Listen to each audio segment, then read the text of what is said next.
So, you're a streamer or creator and have gotten yourself a nice little following. Maybe it's a couple hundred, couple thousand, or even tens of thousands of followers or subscribers. You've made it clear that you know what you're doing, and while you're by no means a huge name, you've managed to cultivate a group of people that like you and maybe a Discord server that has a solid chunk of people that talk in it. Whether you're doing this for fun or for a career, a lot has come together. But suddenly, you find yourself in trouble. Maybe people in your server are starting to get into fights more often than they used to. Maybe nobody in your server is technically breaking your rules, but you don't feel comfortable with how they're acting. Maybe you even get dragged into a controversy that you have nothing to do with, or even one you do. Unfortunately, there is no manual for being a creator on the internet. But if you're going to have an online presence, you're going to have to deal with the inevitable criticism and struggles that come with it and get used to making your space safe. Hi, my name is Frey Chikama, and while I'm not an expert on community management, I've been a creator and creative project manager for several years with my fair share of experiences. And a lot of what I've learned in knowing how to deal with them comes down to knowing how to keep your Discord server healthy and how to handle being treated differently from other people because you have a following. The way I see it, the more people know how to carry themselves better, the more they can focus on having fun and making the projects they want to. So here's a list of good practices on how to handle both your community and yourself, starting with how to moderate your own Discord server. A lot of what is in this section is only possible to one of my mods named Juno, who also happens to moderate a 100,000 member Discord server just called Limbus Company, which is the largest unofficial fan server of the game of the same name. A few months ago, they were willing to help me with making my own server safer and use the same methods that allowed them to keep a server as large as theirs in good shape. So just know that the 7 guidelines I'm gonna give you may sound simple,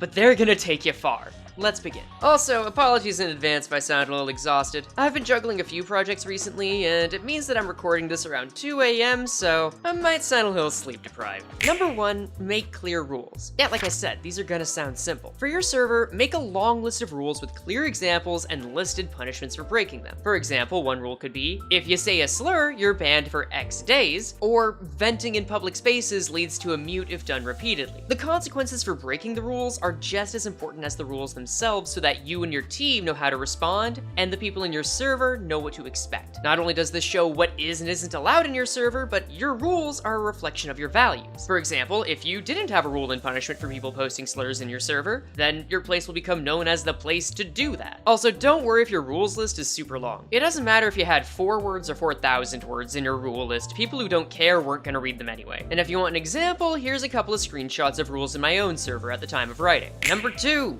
Don't be a doormat. Do not be afraid to make people upset in the short term for long-term benefits to the safety and harmony of your community. Some people might just get mad when you ban or mute them. Doubly so if they've been a member of your server for a while. However, you need to be prepared to handle cases where people break the rules in as clear and unbiased a way as possible. On top of that, don't be afraid to mute people who revolt over someone getting banned. What's important is to keep your community safe, not bend to the whims of someone who broke a rule and is getting a fair punishment. Number 3, use moderation bots. No matter how many mods you have, 99% of Discord servers can't have a human moderator active every hour of every day. So you'll need to have some level of auto moderation and tools to help you and your mod team handle issues quickly. For instance, there's setting up ModMail. That's a bot that people can use to send messages to all the mods whenever a problem arises. For instance, there's Gaius. This bot has commands that you can use for moderation that Discord doesn't provide normally. Think of it as a way to let your mods do what they're already here to do, but faster and easier. To make it easy, I've added links to guides on how to set up ModMail and the other bots that are mentioned in this video. Here's a cheat sheet of useful commands it can do, and once again, the guide to that is linked in the description. Just know that since these tools regularly update, some of these commands may change in their name and how they work, but usually the guides and sometimes YouTubers will update to account for that. Number 4, don't just have a mod. Have an admin. This one might not be immediately possible for some people, but as a creator, you may have people trying to rope you into drama for clicks, or possibly involve you in something serious. But also as a creator, your mods are seen as an extension of you. Whether or not it's fair, if they don't act perfectly, people are gonna tie their actions back to you. So it's best to designate someone that you trust to be an admin or an intermediary for any kind of controversy that's around server handling issues. This is less about trying to find someone who's who's going to downplay any situation and more just not put their foot in their mouth. It should be someone you trust to treat things in a respectful manner that your moderation team can turn to when something that feels more intense than upholding the rules comes up. You may not be in a place to have one of those people on your team now, and that's okay. But keep watch for when you do meet someone who's both interested and trustworthy enough to do this, because it can go a long way. For instance, at the time of writing, that's my mod Ever Ariella.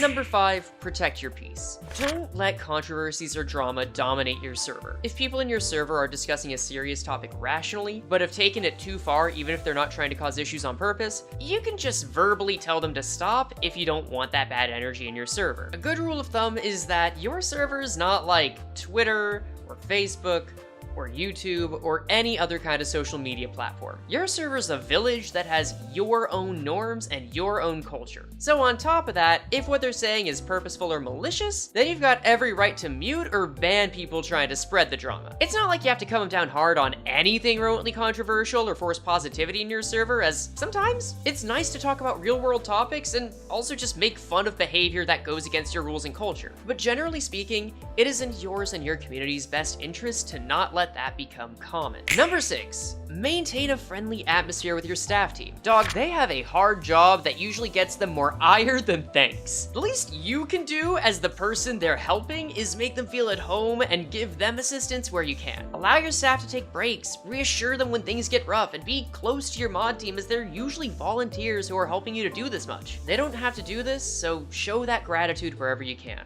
Finally, number 7, remember this is all for fun. So long as everyone's safe, you don't need to micromanage every conversation that comes up. If you build your community spaces like they're Fort Knox, that means it's gonna be so much harder to relax in. Unless people are being hurt, then most situations can be summed up as either gossip or pointless Discord drama. So don't stress over things too much. After all, you made your server for people to have a good time, right? Now, there are some other bonus tools you can use if you feel the need to further protect your server against raids or anything else. One trick I like is that I make sure any Discord link I use expires after 100 uses so that people can only trickle in so quickly, and then I just update it every so often. Beyond that, I'd encourage you to use this as a starting point and search for other guides on any other additional questions you have, or check the description, as I plan to update it every so often with any links that I think would be useful to a creator of a certain size. And on that note, how about we move on from protecting your server to protecting yourself? Before I go on, I want to give a big shout out to my friend and fellow creator Sunil for essentially ghostwriting this section. I took the chance to paraphrase a lot of what he said, but have been rather busy lately, so without his help and experience, this section wouldn't be possible either. So thank you very much to Sunil for that, and now we'll go over a few tips on how you can handle different difficult situations you might run into. For instance, number 1,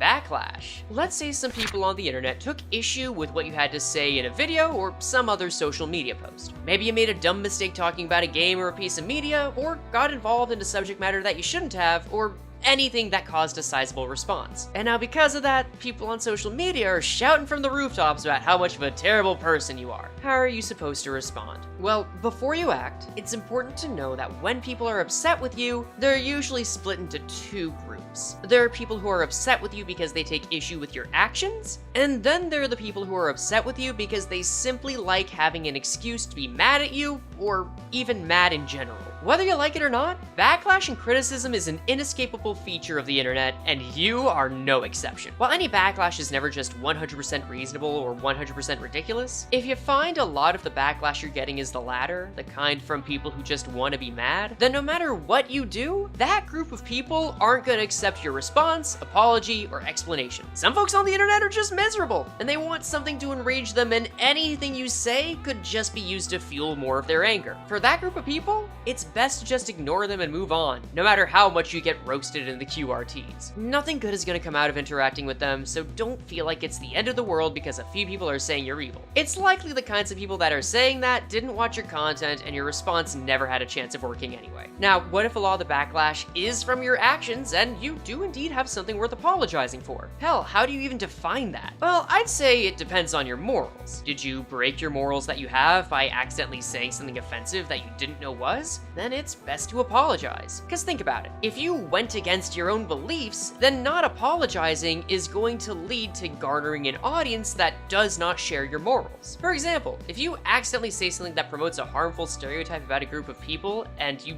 don't apologize and make it clear you don't believe in that, who do you think's gonna be defending you against that outrage? It's gonna be folks that hate that group of people. While nuance can exist, and you don't need to obsess over every statement you make, if you don't make a clear line, it's gonna attract a lot of the kinds of people you don't want. Number 2, comments. This one's a lot lighter. You may find that as you go further into your career as a creator, you'll get a wider variety of comments from anything positive to negative or just plain annoying or argumentative. While what to do about it is up to your discretion, if you've got a bad faith commenter or someone that's just being annoying in your comment section or chat, you've got every right to ban them. You can try and argue your position, and sometimes you will come to an understanding, but I found that most of the time, trying to explain yourself to someone who wants to be obtuse will just result in them never understanding you. They simply won't care what you have to say. Depending on your community and subject matter, you might have more comments that are worth responding to and have people that do value that kind of discussion. But as you get better at recognizing the difference between criticism and just obtuse arguments, you'll learn that it's best to ban the latter. Once you recognize the difference though, you'll come to value those criticism comments and find those are very useful to pay attention to. Remember, the point isn't to just make this a good vibes only comment section. It's just to make sure that the people you keep in your space are actually contributing something valuable. Then we've got number 3. Bad actors. This topic's a bit more complicated than the others, so please know that the explanation I give here is just a very simplified version of this video by Fiona Paulo on managing group projects. If you want to know more, I very much recommend watching it after this one so you get more information, and just in case it needs to be said, please don't leave a comment saying that this video or that I led you here. Creators usually aren't too fond of that. Either way, there's a link in the description. For now, let's say you receive a DM about a sensitive subject matter or harmful actions a person has taken. Before you respond or do anything else, ask yourself, what does this relate to? Is this subject matter related to you or your content? Is it related to something that happened in your server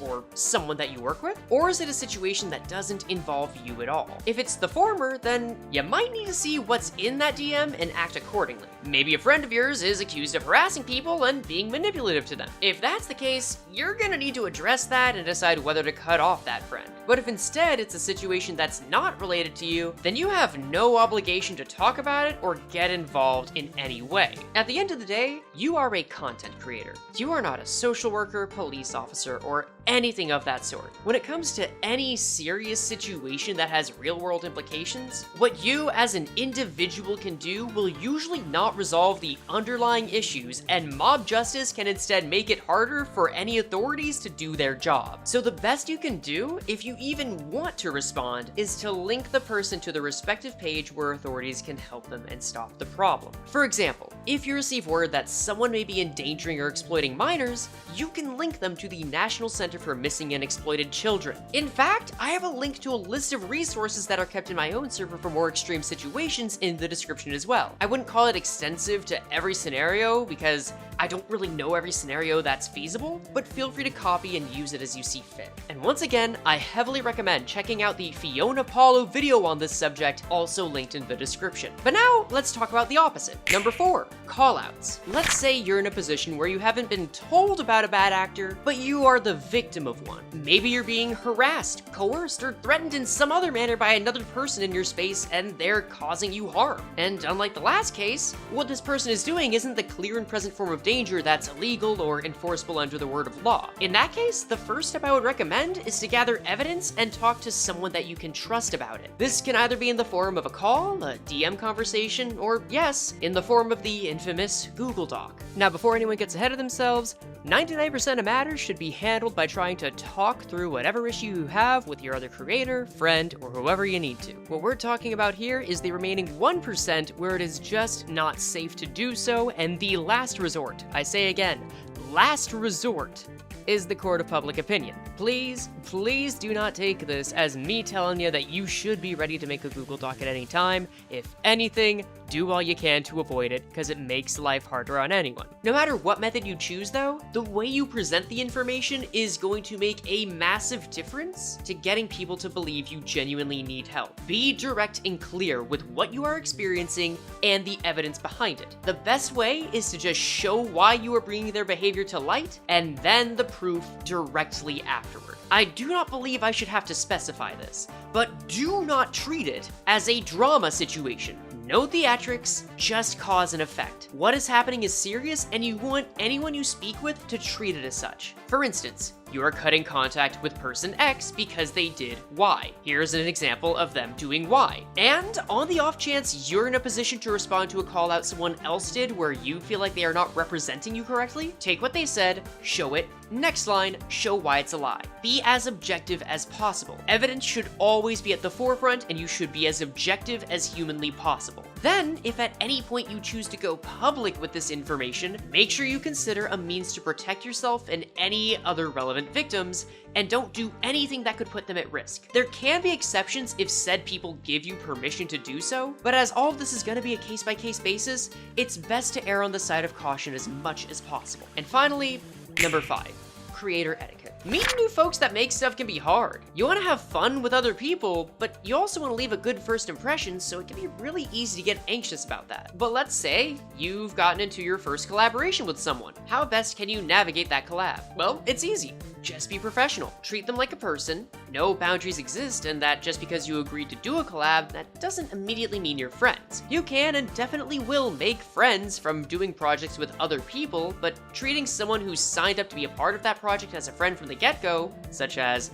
asking personal questions or being overly close with them, can make people feel apprehensive about talking with you more. Just know that it takes time to build trust with the people you're working with. But if you're going to approach a creator to get help with a project or a stream, the best rule of thumb is to get to the point. Don't beat around the bush. If you are nervous, don't apologize for how nervous you are, and don't ask them if you're allowed to ask them something. Just get to the point in a single message, as many creators want to avoid talking with strangers without good reason on principle. And on that note, I hope nobody needs to hear this, but don't be an asshole. If someone's videos are doing well and you aren't seeing the same success, don't subtweet them, don't vaguely post about their actions, and don't antagonize or pray for their downfall. They're just like you, someone making videos for fun. Though, if you don't think you can help yourself from feeling negatively about another person because of your own personal problems, A, you know what, good on you for recognizing that. But B, it's then your job to keep that to you and remove yourself from their presence when you can. You're not a bad person for feeling this way, as that, at times, is just from being human. But it's on you to take ownership of those feelings and sort them out yourself. Not every personal grievance needs to be shouted from the rooftops. And that's it. I know that this video is more poised towards other creators and isn't the kind of thing I typically post on my channel, but to the people that stuck around, I hope it helped. And remember to check any of the resources in the description to find other tools and ways to handle keeping your community and just your own mental healthy. Remember,